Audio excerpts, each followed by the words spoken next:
नमस्कार प्रिय व्यूअर्स, आज आपन को एक छोट कहानी कहबी। आपन सुनील ग्रोवर को से वीडियो देखछंती कि जेउडी से आमिर खान को नकल करी एते कॉन्फिडेंस ऑफिस भीतर को पसी गले जे सत आमिर खान मध्य अल्प समय पई किए असल भाईबा को बाध्य होइथिले। काहे कि या हला कारण सुनील ग्रोवर निजको छोट भाबी नथिले, से भय कर नथिले, से निज भूमिका को 100% मानि नहीं। आज आमे अनेक एजेंट्स मध्य एबड़ी भाबुछंती क्लाइंट कौन कहबो, मु नुआ एजेंट मो कथा किए सुनिबो।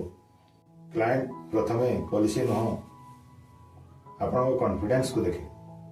सुनील ग्रोवर जदि भय करथांते से एक्ट आज वायरल हे न थांता। आपण जानिछंती कि भय हमको धरी रखे, आगु बढ़िया को दिएनि। भयर दूरे रुहतु एवं आगु बढ़ंतु। आपण एजेंट हेबार गर्व करंतु। आपण लोकंक जीवन सुरक्षा दउछंती। आपण तांको परिवार रो फाइनेंशियल भविष्य गढुछंती। आपण जेते कॉन्फिडेंस नहीं चलिबे, सम्मुखरे थिबा लोक सेते आपण को इंपोर्टेंस दउ।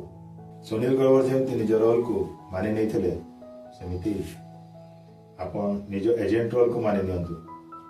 निज कथारे विश्वास रखंतु एवं देखंतु लोक आपण को ना कहबा बंद कर देबे।